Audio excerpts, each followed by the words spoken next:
The spring of 2018 was a pretty magical time.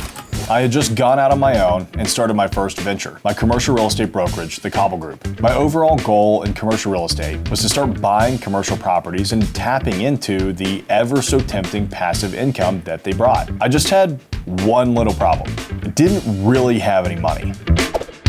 Yes, there's good money in commercial real estate brokerage, but like I said, I had just started my own firm, only brought in cash when I closed a deal, and didn't have anything to fall back on. So I was focused on building up my nest egg to have some security.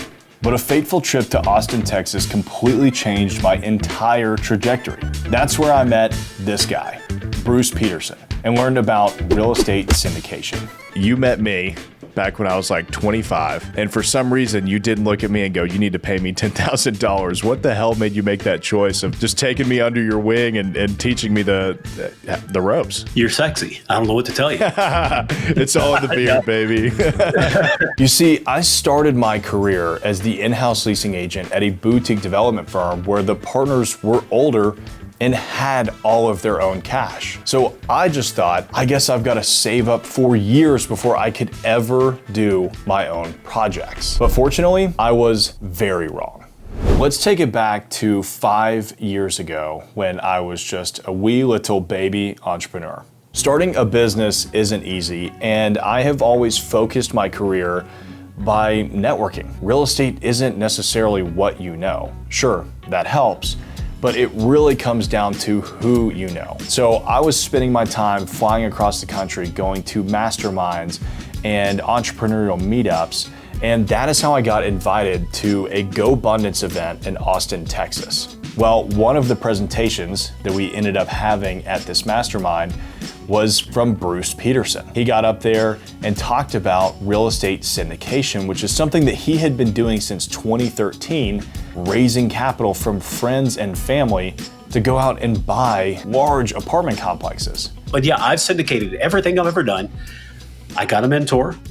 I listened to that mentor, and I wasn't arrogant and stubborn. I just said, look, I don't know what I'm doing. You tell me what to do, I'll go do it. I did it, and I've been very successful doing it now. Now, you can imagine how mind blown I was sitting in the room hearing about this. I knew I had to grab this guy after the meeting and do anything that I could to learn everything that I could from him. Fortunately, Bruce was a great guy, and he was more than happy to take the time and sit down with me. He was also on crutches because he had just twisted his ankle or something like that, so couldn't really run out of the room very fast no matter what. So it worked out very well for me. If I teach you how to have the life I have, it doesn't take away my life, but then the selfish part of it is the more successful I can make somebody else, the more cool kids I have to run around and play with now.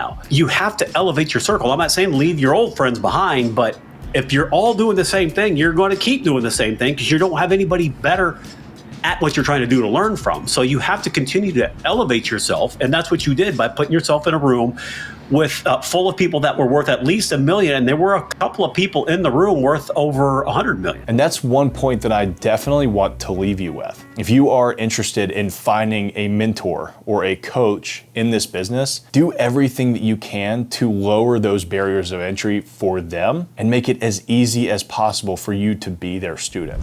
So I did a Google search for real estate mentor Central Texas. And, I paid them a fair amount of money, to be honest with you. But they taught me what I didn't know. To have somebody there in your back pocket to help you get through this, even if I paid her $50,000, I made in profit almost $200,000 in a little less than 3 years. So it was definitely money well spent for me. Having spent well over a year learning from Bruce about syndications, how to properly structure them, how to raise capital and actually execute these deals, it was time for me to go out and actually do it. And in 2019, I went from owning 0 properties to buying 4 office buildings. I could not have done it without the 506B syndication, and that's what I'm going to tell you more about today. A 506B syndication is a Securities and Exchange Commission, SEC, regulated offering where you can go and raise capital from friends and family for just about any venture that you want to. It actually doesn't even have to be real estate. As Bruce likes to say, you could syndicate a freaking doggone it Snickers bar if you choose. You could syndicate a Snickers bar.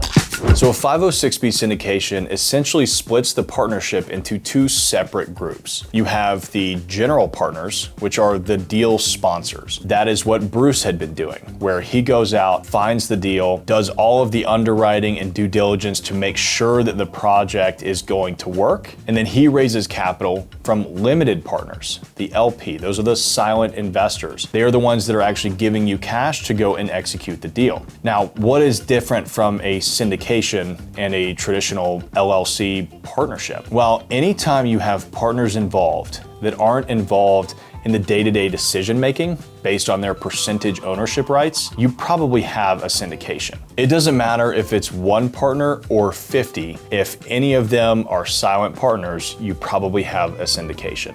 While I do like divide and conquer, I think it only goes so far. I would probably never get into one with more than 3 or 4 co-sponsors. Make sure you are talking to a good, experienced syndication attorney, not an SEC attorney. You're not looking for an attorney that works for the SEC. You're looking for a syndication attorney. Make sure you find a good one. When I syndicated my first deal, I knew that my investors wanted to see deal sponsors that had a track record of success. But again, there was only one problem. I didn't have a track record.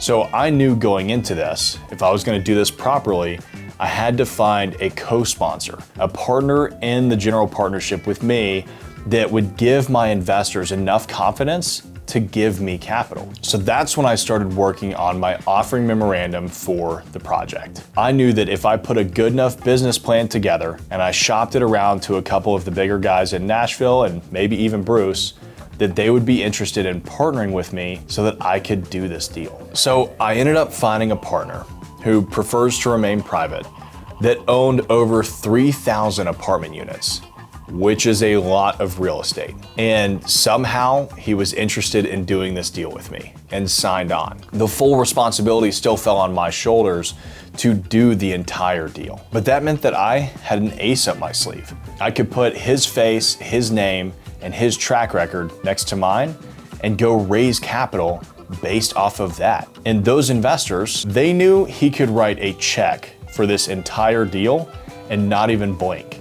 So not a chance would he let this fail. And that was the one thing that changed real estate for me and brought us to the success that we have had today over the last 4 years.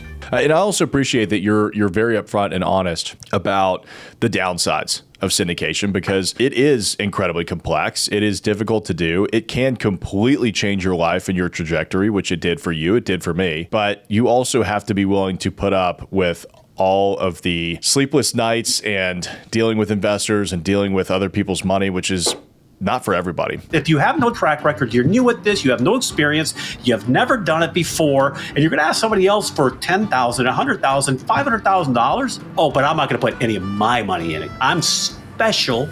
I don't need to put my money in it because I'm brilliant. Dude, you've never done this before. When you give your money to somebody else, those of you listening, if they've never done what they're going to try to do for you. Now, maybe you don't have to come up with, being the biggest investor in your deal, but if you don't at least invest the minimum you're asking from all of your other investors, most people won't invest with you. If you lose money, I've never lost money, but if you lose money, you're not losing your money, you're losing everybody's money, your money and their money. There's a lot of stress that comes with that. You see, today we own over 2.1 million square feet of assets, over $50 million of assets under management. And there's no way that I could have scaled that on my own in 4 years. Not only have my assets grown over the years, but my companies have gotten to grow alongside it, which for me as an entrepreneur has been really fun to see. And none of this could have happened if it hadn't been for that one mastermind that I attended where Bruce just happened to be talking about syndications. Again, something I had never heard of before, even though I'd been in real estate for 6 or 7 years. The biggest benefit to syndications, right? We've talked about it's hard, it's tough, you're hurting cats, it's stressful, there's a lot of work, but you can grow a lot faster. If you have $100,000 and you can go out and buy a 5 to 10 unit apartment complex, well, okay, what if I find 10 other people that can also come to the table with $10,000, but you just multiply the amount of money that you had by 10. So now you can, in theory, go out and buy 10 times more real estate than you could have otherwise. So if there is a cheat code in real estate, I strongly believe it is real estate syndications. And if you want to learn more about how to actually structure and pull these deals together, watch this video here.